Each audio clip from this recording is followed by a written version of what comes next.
fait que nous voulons analyser qu'est-ce qui se passait, qu'est-ce qui se vit pour que la transmission ou même la réception de l'évangile ne soit pas aussi authentique dans la foi du peuple congolais.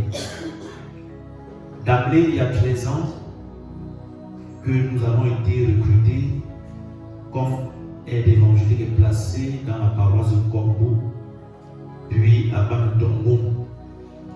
Dès lors, pour avoir servi le Seigneur pendant ces années, nous avons fait le constat, un constat lamentable, celui d'un peuple très religieux, mais aussi hostile à l'évangile. Quelles peuvent être les causes de leur hostilité?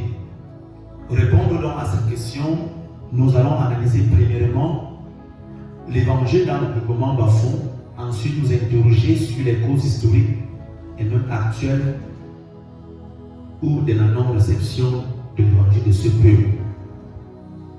Nous allons parler aussi brièvement de l'historique de l'arrivée de l'évangile chez les Bafous.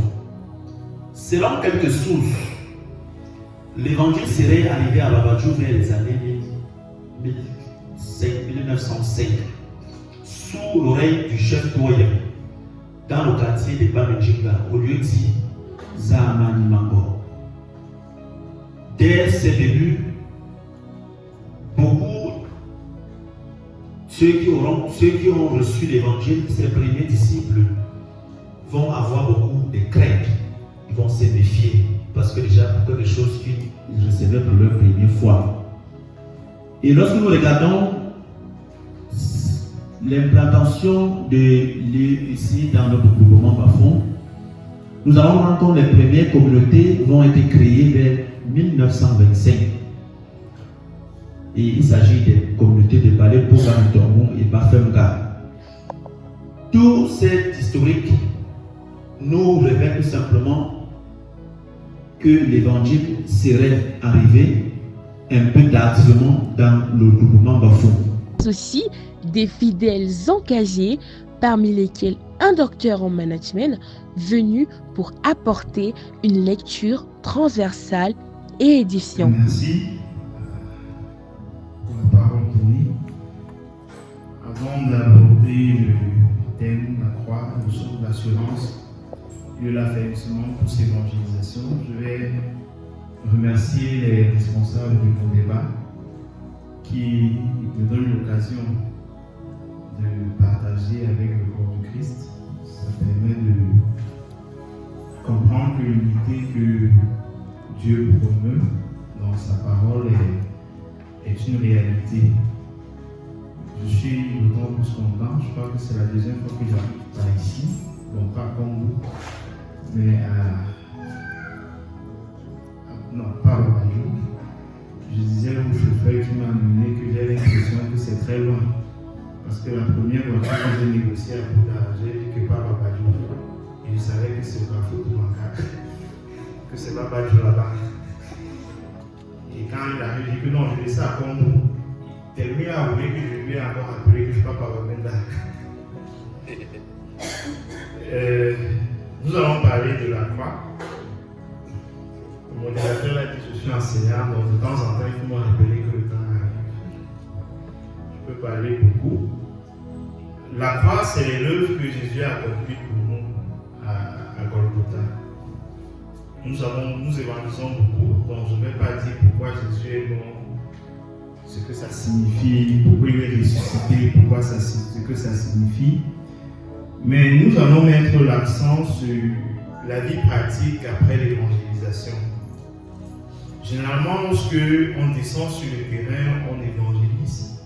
Nous-mêmes, nous ne comprenons pas ce que nous partons faire.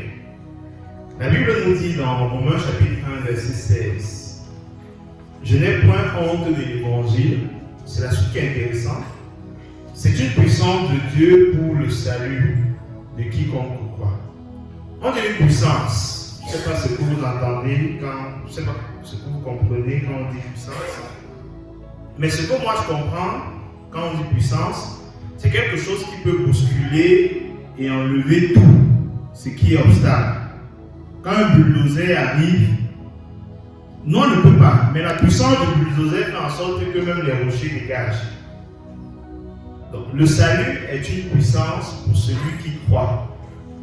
Une puissance pour renverser les peurs qui ont été présentées tout à l'heure. Le salut, c'est une puissance pour renverser la crainte de la mort.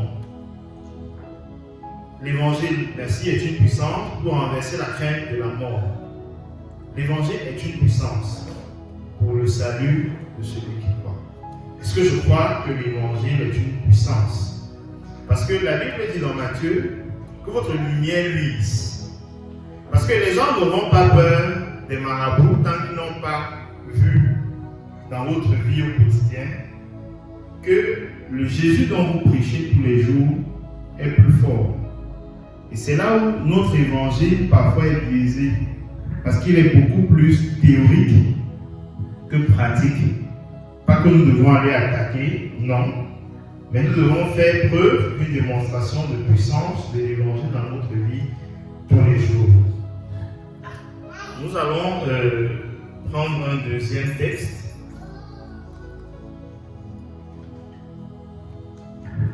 Celui de 1 Corinthiens 3, verset 11. La Bible nous dit, car personne ne peut poser un autre fondement que celui qui a été posé, à savoir Jésus-Christ. Ici, je veux nous rappeler que la croix, c'est le message de l'évangile. Nous ne pouvons pas poser un autre fondement. La mort de Jésus-Christ est le message central de l'évangélisation. Nous ne prêchons pas une église, nous ne prêchons pas une communauté, nous ne prêchons pas une personne. L'objectif de cette séquence était d'équiper les croyants autour des fondements de l'assurance dans la mission d'évangélisation. Le sujet est d'une actualité brûlante à l'heure où bon nombre de fidèles avancent avec hésitation entre engagement véritable et repli discret. Loin de s'arrêter au discours, la session s'est conclue par un riche moment d'échange où les participants ont exprimé leurs attentes, partagé leurs expériences et surtout formulé des recommandations concrètes pour une mission d'évangélisation plus inclusive, audacieuse et enracinée. Une seule question ou une seule observation. Beaucoup de noms bafouent, tels que et c'est la porte, et c'est la tsar, et c'est J, et c'est la gué, car nous passons, etc., etc., montre que nos ancêtres connaissaient Dieu. Ils connaissaient Dieu. S'ils ne connaissaient pas Dieu, ce nom n'aurait pas existé. Maintenant, voici ma question. Que se serait-il passé pour que cette connaissance de Dieu